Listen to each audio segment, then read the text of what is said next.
Okay, go ahead. All right. Good afternoon, everyone, and welcome. My name is Ken Boxer. I'm the founder and CEO of Boxer Advisors, and we're delighted to have the latest in our webinar series. We appreciate you guys taking the time to be with us today. What I want to do before we get underway is I want to do a quick grounding of what we're here to talk about today. I want to introduce our erstwhile guest presenter, provide a little bit of information to you about Boxer Advisors, and then talk about the focus for today's session. So just again, hopefully you're in the right place. So the focus of today's session is become a better listener, become a better listener. And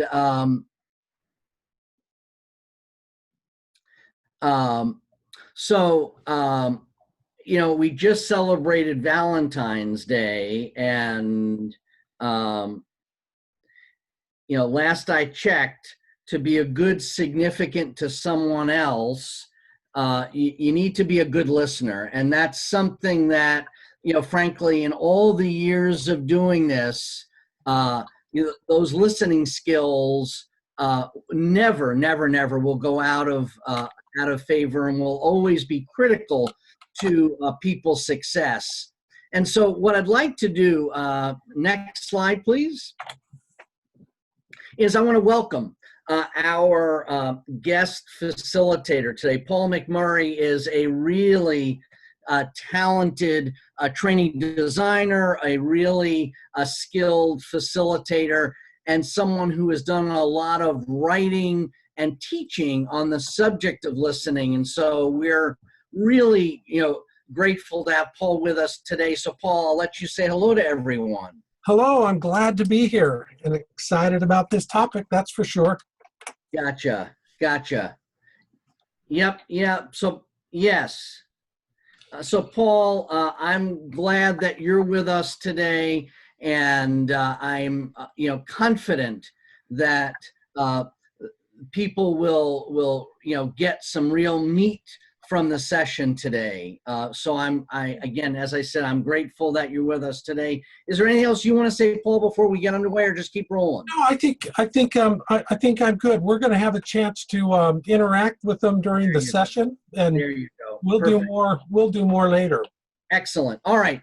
So what I want to do is, I know some of you are, you know, our long-term clients, some of you are colleagues of ours, but some of you are new to Boxer Advisors. So what I want to do is talk a little bit about us and what we do. Then I'm going to talk a little bit about ground rules, and then I'll focus on what's the focus of today's session. So the mission of Boxer Advisors is to create and deliver high impact consulting, coaching, training to our clients. And the hallmark, we think, of what we do is by strategically integrating those solutions into our client systems. When we do that, we get some real measurable results and provide our clients some real return on their investment of learning and development activities, which is great. Next slide, please.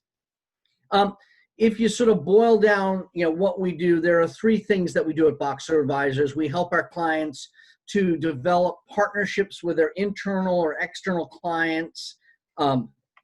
You know, we facilitate strategic planning sessions. We facilitate customer alignment meetings. A lot of what we do is identify and integrate best-in-class solutions to help our clients solve their people development issues. And again, we think the secret sauce of what we do is by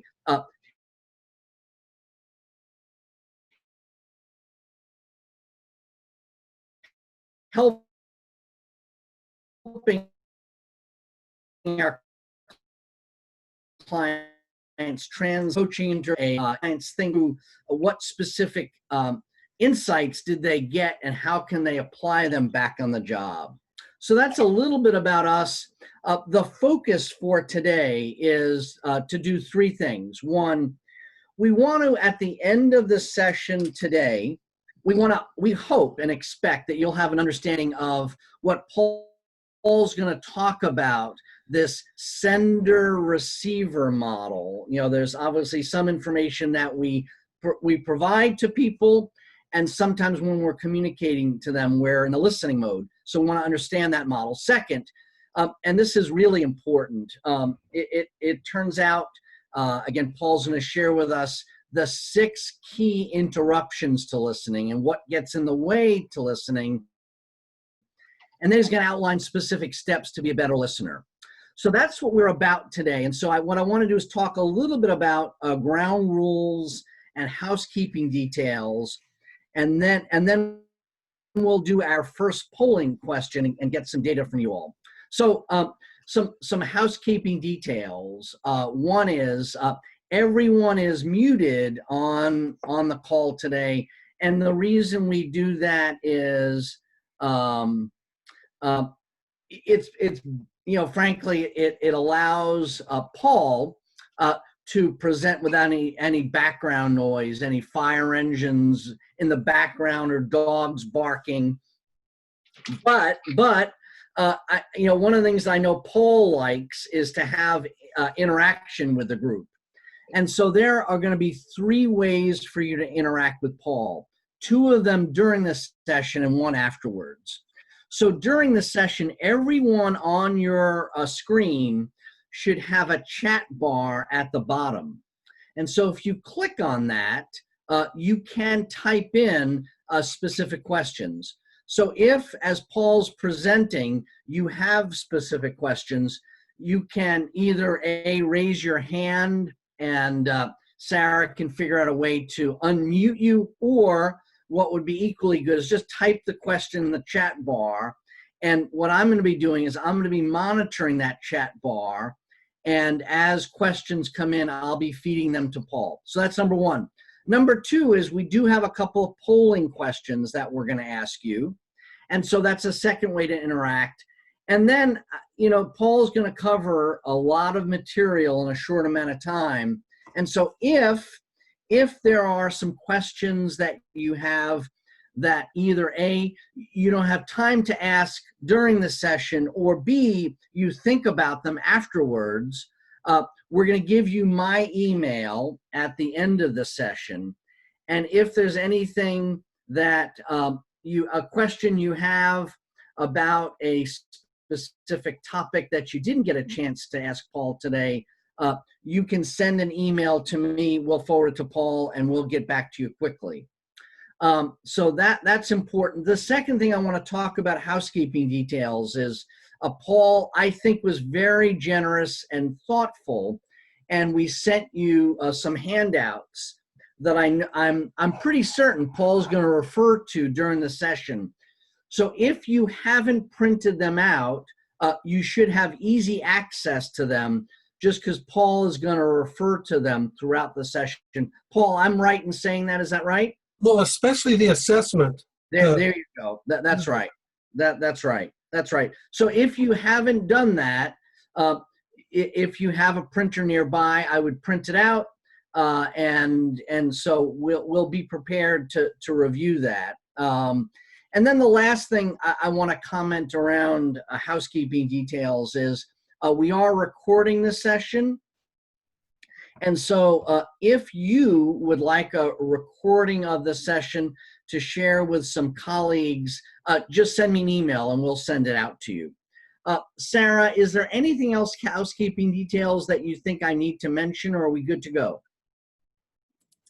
The only other thing is, if you have any technical issues, you can send me a chat and I will put my email address in the chat box just in case we lose the connection somehow. Perfect. Thank you. That's great. So Sarah is much more capable than Paul and I. And so if you lose a connection or you're not sure how to use the chat bar, whatever, just you can communicate with Sarah and she'll take care of you. That's great. All right. Next slide, please.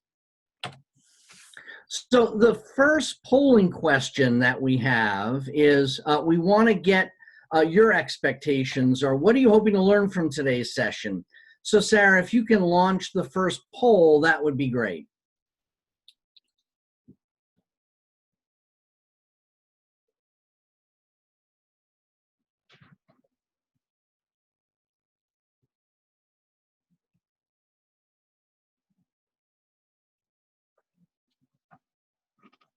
So we're going to end the poll in about 15 seconds.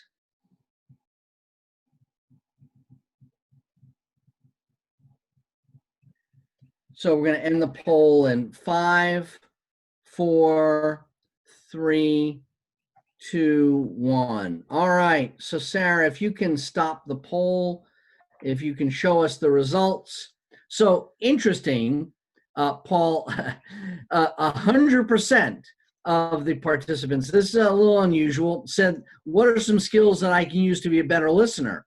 I suspect, I don't know, that that they chose that. 100% of the people did choose that. I presume that they're not uninterested in the first item, your preferred method for interrupting, how can be more mindful of it so you don't do it as much. In the end of the day, we all want to be better listeners. So it does sound to me, Paul, that people are hoping to become better listeners as a result of today's webinar. And so why don't we take a look at the next slide? So the agenda for today's session, and Paul, you want to review this with us and take it from here? Yeah. Yeah, thank you. So by the way, that question was a loaded question. I'm hoping it went the way that is, because nobody wants to acknowledge that we are really bad listeners. But I want to set this up with a simple situation that happened to me.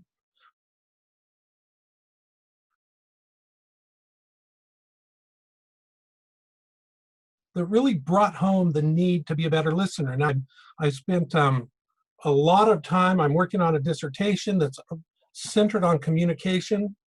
And so I feel like I know this stuff, but here's, sooner or later you lose it, you don't practice it. But my wife's a school teacher, and she teaches 3rd, 4th, and 5th graders, and she's a violinist.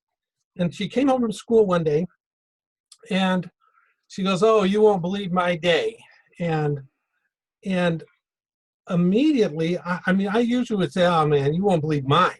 And I kind of trump her, but I've learned not to do that. And so I, as a good listener, said, "Oh, wow, what happened?" And she goes, "I tell my kids never, ever put a violin on their seat."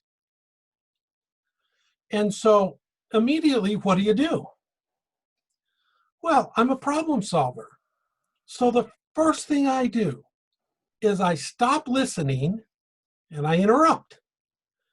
And then I become Paul the problem solver. And I said, "Wow, so what happened? Did they smash it?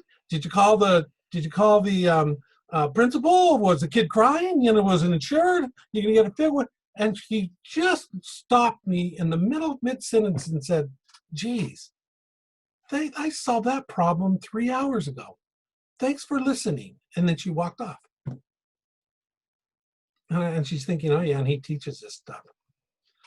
And so when I put this agenda together, one of the things I wanted you to think about is there's a sender and a receiver in all these communications. And we're not going to focus on the sender. We're going to focus on what happens to the receiver and how we listen. And part of how we listen really is about how we interrupt. And so one of the skills to be a better listener is to be well aware of whether we are interrupting or whether we're letting them finish their sentences. And so here's the, this is a just kind of a setup for today. And we all want to be better listeners, and we want to know some skills. But I have a second polling question, Sarah, if you can open this up. So I'd like you to think about your life. I'd like you to take a relationship that could be personal or professional, and I want you to answer this question. When you are in dialogue with them, how do you feel about your listening? Are you listening? Are you listening to what you want to hear? When they start talking, are you judging what they say? Or, as Covey would say, do you listen to really understand what they're saying? Great. Thank you, Paul. So we're going to keep this poll open for another, probably we'll keep it open for another 15 seconds. So we'll close the poll in 5, 4, 3, 2, 1. Okay, Sarah, if you can close the poll.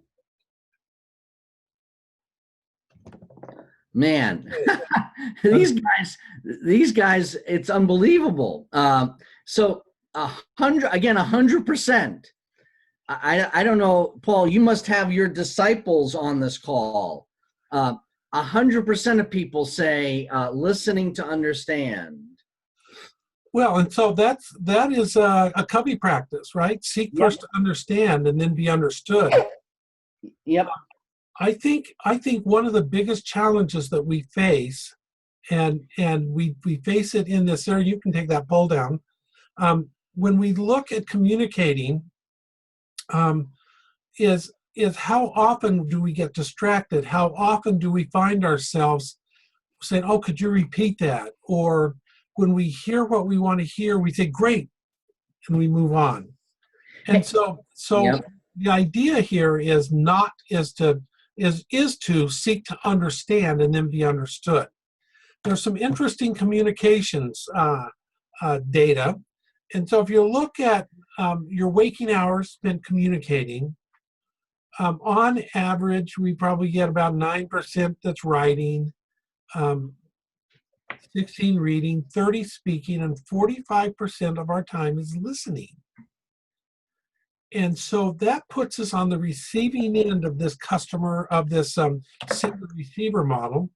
And the sender-receiver model basically says there's a sender. And this is the fundamental, basic, one-way communications. It gets enhanced. I'll talk about that in just a second or so.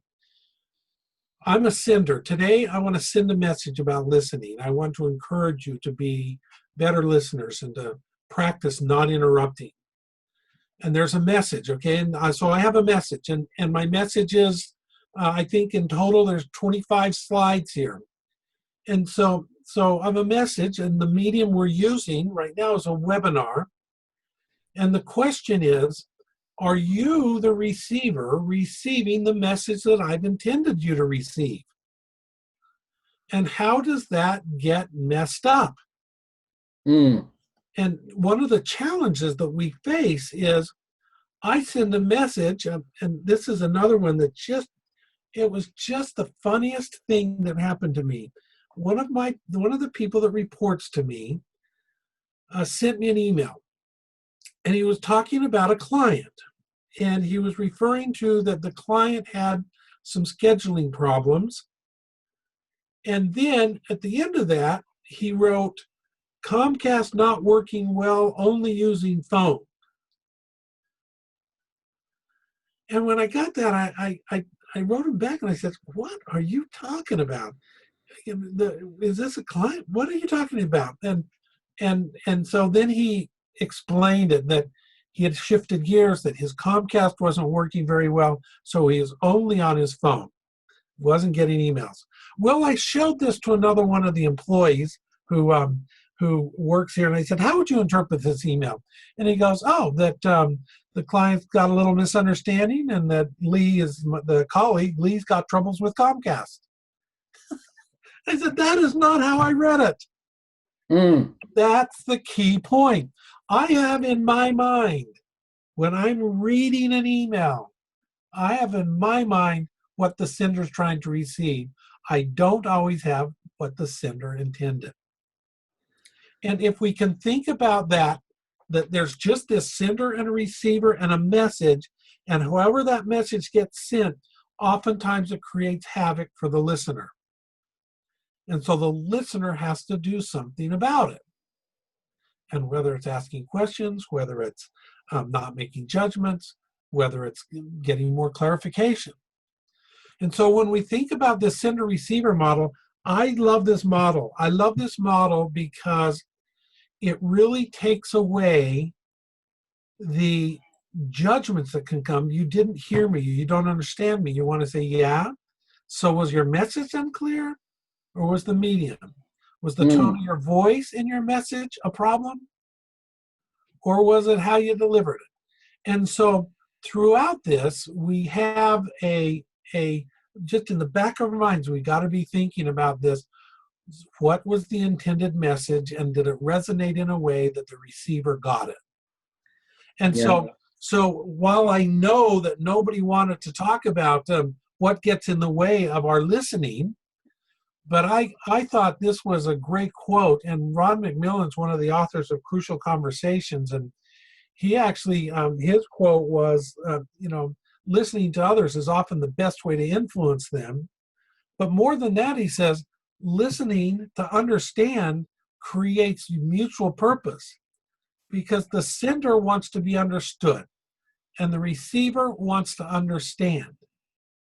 Yeah. And so when that happens, the receiver is happy and the sender is happy. And so I've listed some things. Normally I would have done a poll, but this is too long of a list to really do a poll on. But if you think about what gets in the way of your listening, we got all sorts of distractions. And I've got I don't know whether we sent this out before, but we will certainly send this out after the session. I've got a list of distractions. And so if we want to be a better listener, we avoid the distractions. And it's been interesting because my smartphone is in front of me. And one of the things I have to do is I have to turn my smartphone and place it face down so that while I'm talking, I'm not worried about what comes across my phone. I don't know what is, because I don't see it. So it could be the distractions of what's going on. It could be, the food you're eating or the Coke you're drinking or whatever.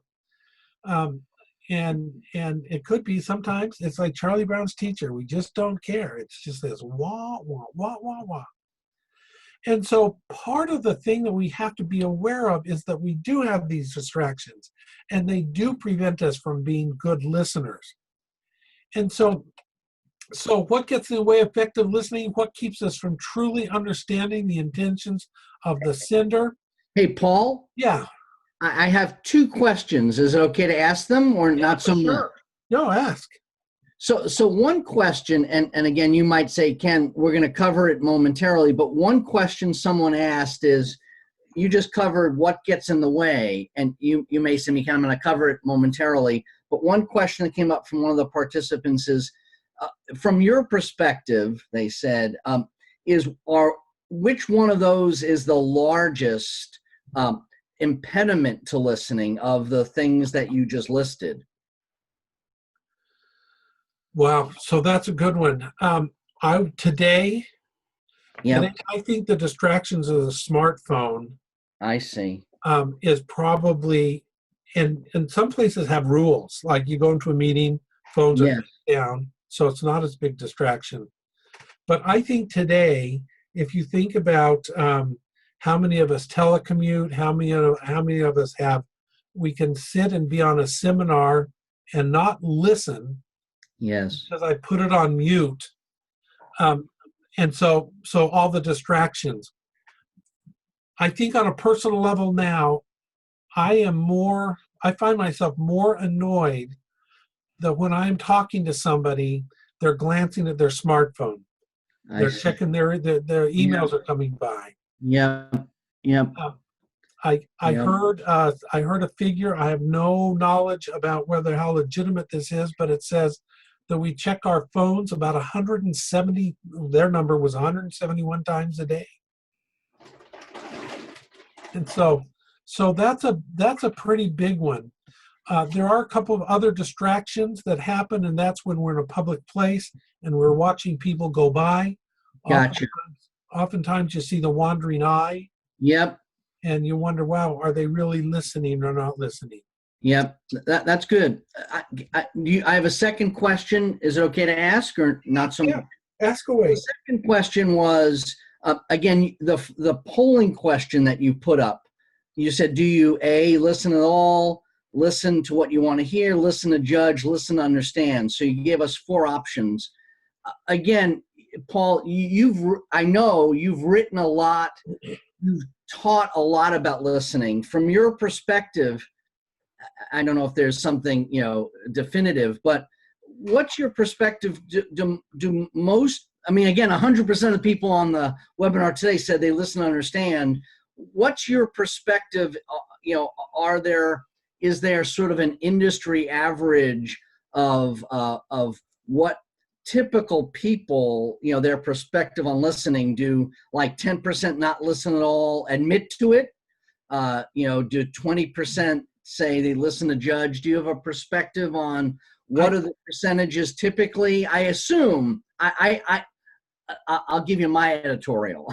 I presume that it's unusual to have 100% say they listen to understand. I just don't believe that.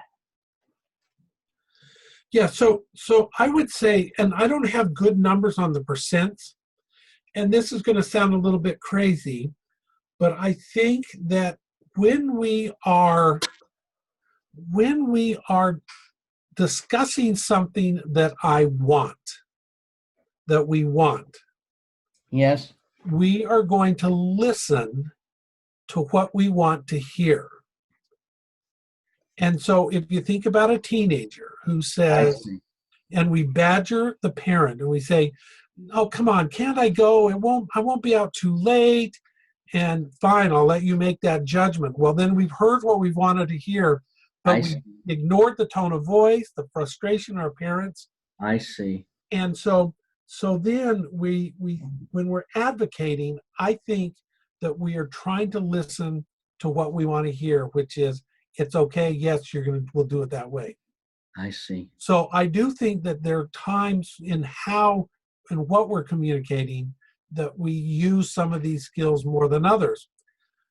If I don't like what you're doing, Ken, here's a perfect example of, I don't like what you're doing.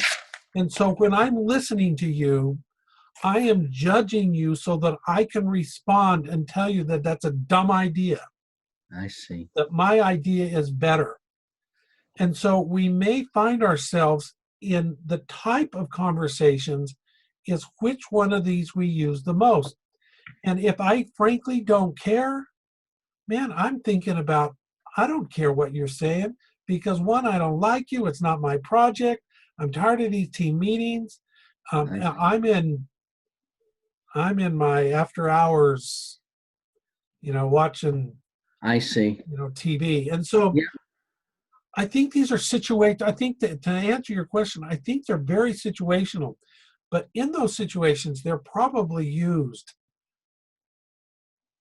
an extraordinary amount of time than others. I see. That's helpful, Paul. Thank you very much. So I'll give you one of the questions that I'm actually working on in my research is when you talk to me, do I seek to understand your perspective before I share mine? Yep. And so am I trying to learn from what you're saying and then share mine, or do I share mine to hopefully bias yours? Yes. And so there's a lot there. There's absolutely a lot there. So those distractions, what gets in the way? Yes. I'm not going to go through these really well. We gave an assessment, and I don't know how many of you were able to take the assessment, but at the assessment at the bottom, we have these columns. There's 3 rows, and they're all in columns. And I did not give you the titles of these columns. But when you answered these questions, the columns are in this order. So the first column is the pretender, and then the second is competitor, then advisor, defender, deflector, finisher, and column number 7 is really a true listener. Now, I know that the way it was answered is I want to learn better listening skills. One of them is to avoid these. And if you're running a team meeting, do you see this happen? And it's so interesting. I coach teams, and when I will listen just on a team call, it just completely blows me away when you have people just constantly finishing each other's sentences or interrupting and not letting them finish. One of the questions that Ken asked me early on was, do I have an example of a leader that we worked with who really was, one, she was blown away by the fact that she was a pretender, and she was the chief financial officer of this small organization, and she was a pretender and a finisher. And so she would pretend to listen and just sort of ignore stuff. But then when somebody would start talking, she said, yeah, I know. And just kind of finish, yeah, you want to do this, you want to do that. And that may have not been what she wanted. Well, as soon as she looked at that, she goes, oh my goodness, people are coming to me all the time in my office, and I am not meeting their needs. And it was so interesting to coach her. And it only took about 4 sessions for her to realize. We did some structured rehearsals, but we also watched her, taped her. We did some the coaching around that she realized, wow, I really am not a listener. Hey, Paul, can I ask you another question? Yeah. It's okay? Yeah. Yeah. So I know that. So I've been videotaped myself, and it can be a little bit of a painful experience. In a good way. I mean, you get to see what you look like when you're interacting with others. My question to you is, you talk about videotaping someone. Are there videotape is one tool. Are there other tools that you use in your work to as a way of giving either the manager, leader, or professional some feedback on their listening skills? Yeah. So one of my favorite exercises, by far, this is a powerful exercise, is you take the leader and you do it in pairs, and you ask the leader to explain one of the conflicts or frustrations of their day. And so the other person has to listen from not a problem-solving perspective, because most of the time we listen to problem solve. I see that in my grandkids today. By 8 years old, they're doing math problems or problem solving. And so oftentimes we're listening to problem solve. And so what ends up happening is we interrupt because we want to help them. We want to be the advisor. Hey, can I tell you, you really ought to do it this way. Have you thought about this? Have you thought about that? And so you get the leader, pair up with somebody, and for 5 minutes, person A is going to talk about their frustration or a really rough experience, much like my wife's violin experience. The kid did sit on the violin, smashed it, completely destroyed it. Couldn't put it back together.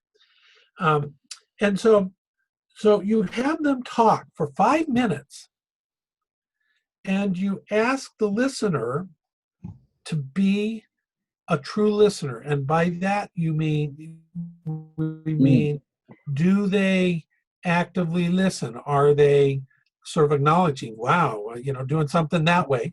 Are they helping the listener say, wow, that must be frustrating? And so there's some empathy in there.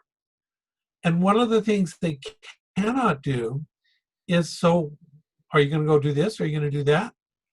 As soon as they start trying to problem solve and give advice, they have to stop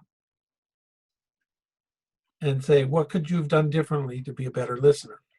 And so then then you talk to each one of the people, and person A who just talked for 5 minutes, we've had people say that was so therapeutic because I actually was able to say everything I wanted to say. I was able to share my entire thought without somebody interrupting me or telling me how I should feel about it. Then you go to person B and say, how was that? And they said, that was the hardest thing ever. All I wanted to do was tell him or her how to solve their problem. And then these leaders realize I listen to problem solve. And so one of the things that we start doing with the listener is to get them to set an expectation. So if Ken comes into my office, I start thinking about, what does Ken expect of me? What does he need from me? Does he need a sounding board? Then I'm going to be a good listener. Does he need a problem solver? Then I'll help him problem solve. But oftentimes it requires us to ask, what do you need of me? So we can set an expectation for the listener. And that can go both ways, because I can come in and say, man, Ken, I go into his office, I just need a listening ear. And so Ken now knows what he's got to do. He's got to be a listener. But if I say, oh man, I got a problem, I need some help, Ken knows I'm asking for help. And so we call that asking coaching questions versus problem solving questions. Coaching questions help you coach the person, not the problem. Problem solving questions help you coach the problem.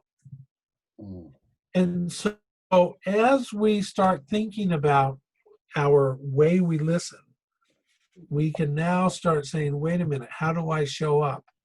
Do I show up differently to my spouse and kids than I do to my boss or my direct reports? And so that can be that can be a very powerful way to enhance your listening skills, is just to be more aware of them. And certainly one of them, Ken, would be, as much as videotaping's rough, even just audio, just to listen. We'll do that with a team meeting. And we'll say, listen to how many times you talked over each other. We don't do that. You play it. They listen for 10 minutes and they're cringing. They're cringing because they go, I just interrupted. I didn't let them finish. And not only did I not let them finish, I never let them finish. And then we moved on. Yes. So hopefully that was a long answer to your question, but all good.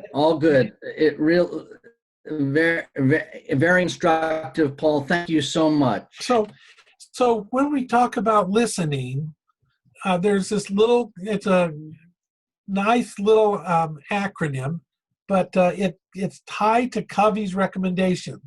And I believe this is habit 5, which says, seek first to understand, then to be understood. And the question that all of us need to answer is, when I start talking, I want to advocate, do I start or do I let somebody else start first? And that is where we want to say you learn. If you can show more respect by saying, help me understand that position.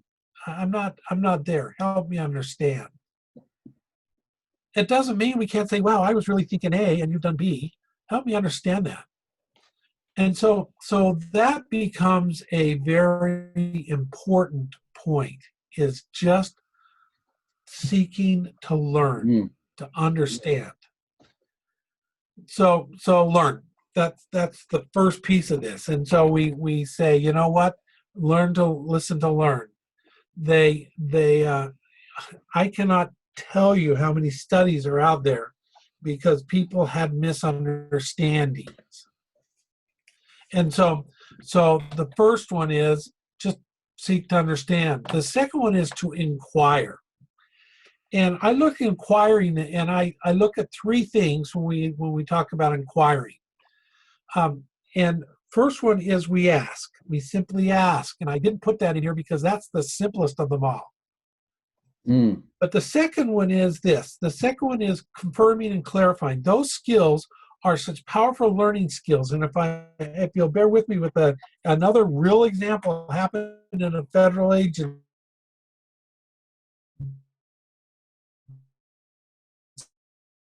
the dread. I think it would be a good idea, and Ken, I'm going to ask you to answer this for me. You got it. I think it would be a good idea for your staff to take crucial conversations training.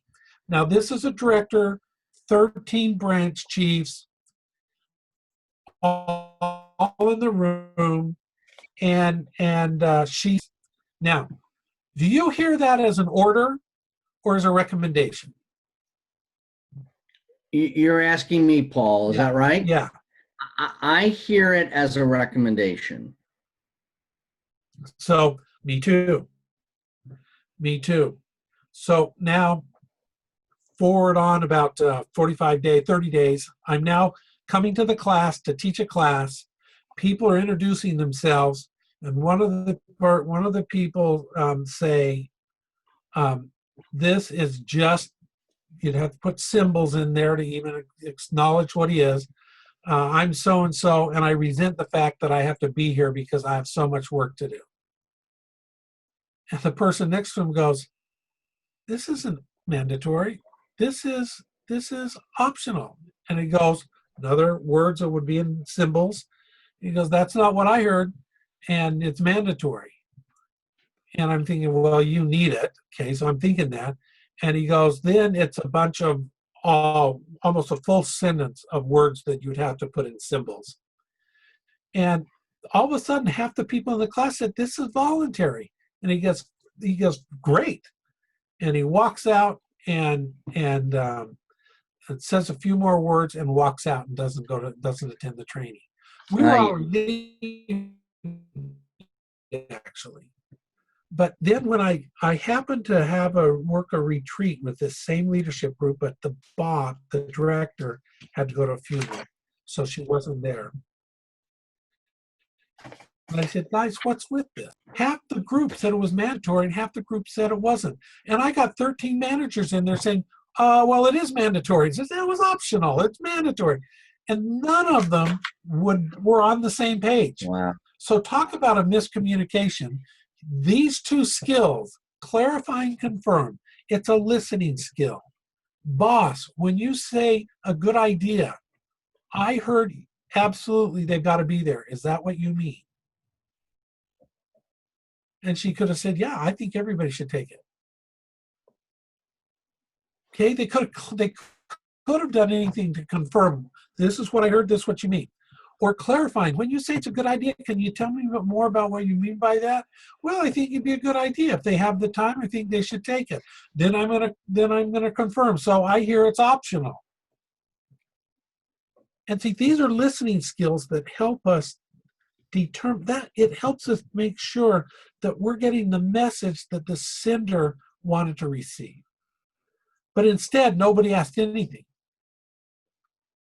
Nobody asked. And so you've got a department where some people think, "Wow, my boss is so uptight. I got to take this class. I don't have any time. I got to work extra hours." And the other one's saying, "Wow, I'm glad I got this option to go."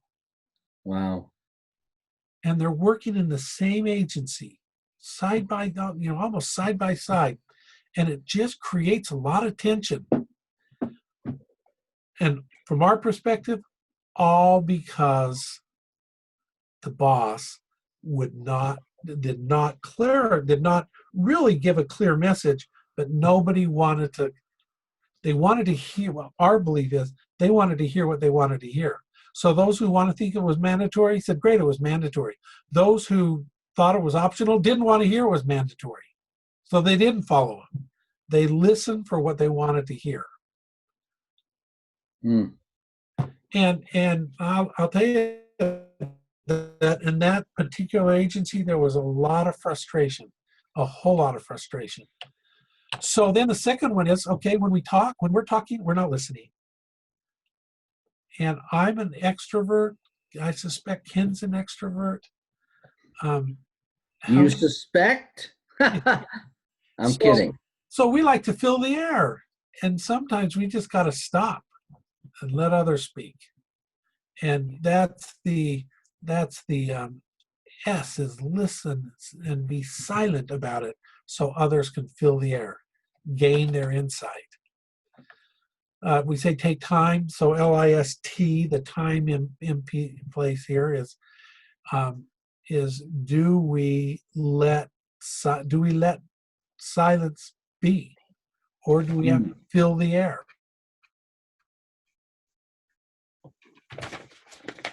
And I think oftentimes we're way too patient to want to fill the air rather than ask the question, say, well, what do you think? Hey, Paul, we've got another question that's come in. So you just talked about the taking time, being patient, and letting be comfortable with the silence. Why do you suppose that's so difficult for most people to do in the United States? Well, I think there's a couple of reasons. We often will ask, why don't people speak up at meetings? Okay, that's oftentimes a question that we'll ask, and they will say they'll start with fear of, and there's probably 20 fears.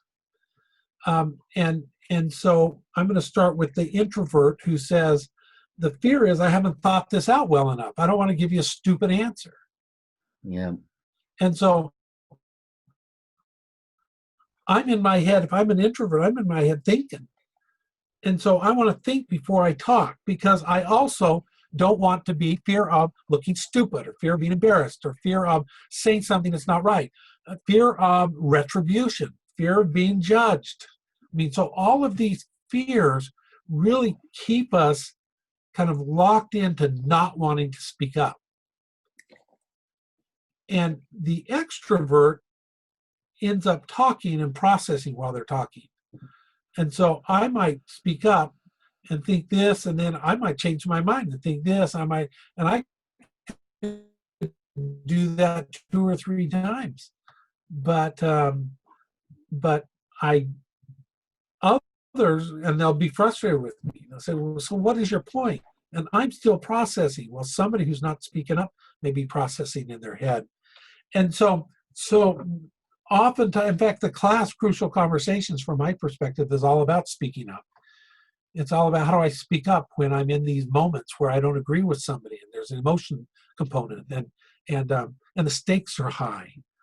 How do I speak up then? And that's a tough one. That's when we clam up.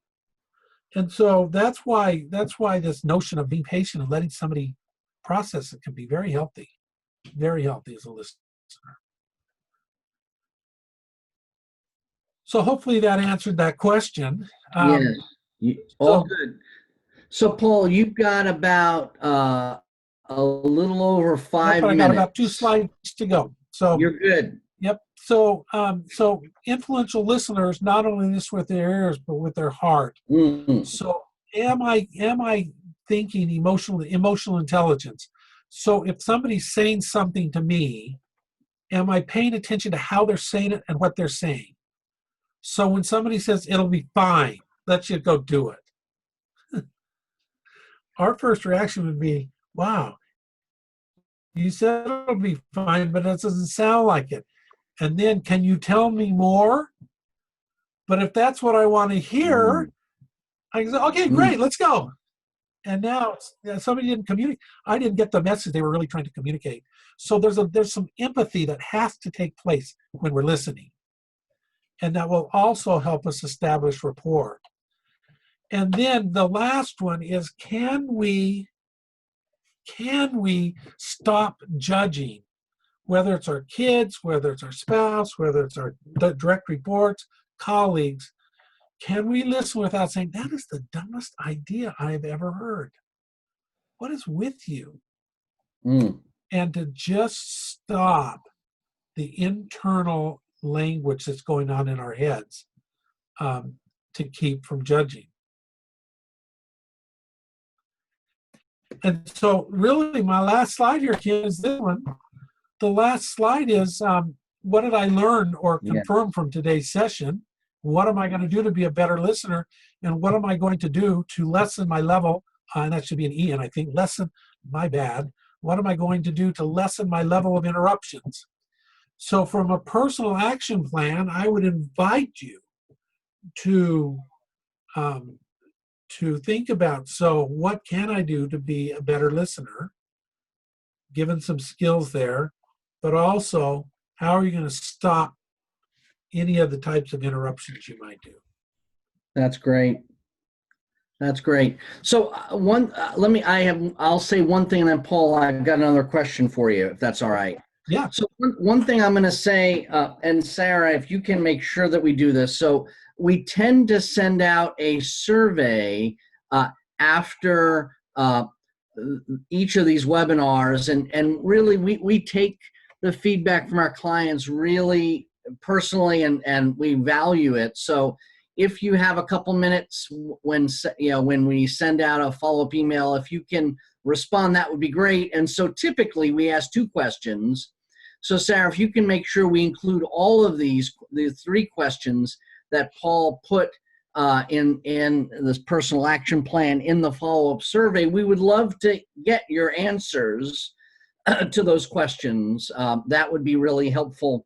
And so Paul, one other question that we got from the participants is, again, from your experience, you've taught a lot of these workshops around listening. What are some ways that we can build skills of this was worded, of leaders in being more empathetic or being less judgy in their communication? Is there anything that we can do to help leaders be more empathetic and less judgmental? Yeah. I think the simplest way of doing that is by asking the question. It's what we call the curiosity question. And the curiosity question basically says, I wonder if there's something going on that I don't know about. Yeah. That might be causing. Yeah. And so it could be somebody's not. So my wife's a school teacher. It happened yesterday. One of the counselors called her up and said, wanted to let you know that so-and-so's daughter, so-and-so's mother is having going through chemotherapy and breast cancer treatment. And so just be aware, if this child is depressed or anything like that, that she's facing a real tough time with her mom. And so if we ask ourselves the question, cut them some slack, I don't know everything that's going on, it gives you this freedom to say, I think I'm going to seek to understand what's going on. And so when we work with leaders, I think one of the biggest challenges we have is to get them to stop listening to judge and to start listening with curiosity and saying, I wonder what the real issue is. Yep. I think that's great. Hey, Paul, I've got another question for you. Yeah. So if you can answer this, quickly, that would be great. So the second question was, how do you handle emotions when you're listening to a direct report? And the question was written so you don't get too involved. I imagine what they're saying is, so you don't get sucked into all the details of that, but still you're demonstrating that you're listening. So if you can comment on that, again, how do you handle emotions when you're listening to a direct report? What advice do you have for folks? Well, so that's kind of the over empathy, right? Yes, that's right. How do I keep myself from being sucked into their emotional trauma? Yes, that's right. And I think the answer has to be focus on what you really want. And so I want to focus on, I know that you're going through a tough time in your relationship at home, but you just sent out a report that had 45 typos in it. And so one of the things we want to do is we want to be empathetic and acknowledge that. I realize you're having a tough time. And then we can talk about, here's what I need. But I need you to be focused when you're here. And I know that's hard, but this is what, and then you use the facts. You can't say, but you got to get it together. You got to be specific. You got to make sure that you review this. and make sure there's no Yeah. typos. Yeah. And I think the more specificity we have, but acknowledging, wow, I can see this is a rough time for you. Yeah. I feel for you. Now, I'd like to talk to you about what is the issue. And so focus on what you want. And you can think about for them and for you. That's great. Make sure focus on what you want. That's great. Paul, why don't we do this? Let's turn to the next slide and let me sort of try to wrap up. And then if there's any final questions, we can do so before we end at 1 o'clock. How does that Fine sound? by me. Isn't that a handsome guy right there? I'm telling you, I don't know who he is. Anyway, two things. One, we're going to send out a survey. I believe the survey should come to you within 24 hours. If you can get back to us, that would be great. And we're going to ask you the questions that Paul raised today. We're going to ask you what actions that you're taking as a result of the webinar. And then the other thing we're going to ask is if you have any input to other topics that you would be interested in learning more about in one of our webinars, let us know. Second is, again, if you want a copy of the recording, you just send me an email. We'll take care of that. I know someone, at least one person, asked about the PowerPoint, and I think we'll at least provide an annotated version of it to anyone that wants that. So if you're interested in getting an annotated copy of the slides that Paul reviewed with us today, again, send me an email. We'll send that out. So what I want to do is I want to do three things. One, I want to talk about the session that we're doing in March. And so I don't know if people know, but March is a National Woman. In celebration of that, we're doing a session, Women in Leadership. It's March 13th at 12 noon. It's being conducted by another colleague of ours, Monica Thakkar, who's really, really smart and is really, I think, very talented in doing these webinars. And so the session is going to explore the whole issue of, obviously women are beginning to make more progress in leadership positions, but there's still a significant gap in the quantity of women in the workplace and the numbers who make it into leadership. And so the session's going to examine what are some barriers, what can women do about it, how can men support women in this progress. And so I'm sure that this will be a really impactful session. So if you're a woman and interested in exploring this issue, we encourage you to sign up for that webinar. If you're a man who's concerned about women in the workplace, I encourage you to sign up for this session. Then again, I want to thank all of you for participating in today's session. Frankly, I think you all asked some interesting questions of Paul. And the last thing I want to do before letting Paul move on with the rest of his day, Paul, I want to thank you. This was really, I thought, very instructive. I always learn something from you in listening to you. So this whole topic of listening is really valuable. So Paul, I'll let you have the final word. Any final things that you want to say to participants before we let them get on with the rest of their day? No, I really thank you very much, and I hope that you're just going to realize how important listening is and how much respect we show others when we truly listen. Mm. So with that, we can call it a day. That's great. Paul, thank you again. Again, thanks to all of you for taking the time to participate in the session today. And with that, that's the end of today's webinar.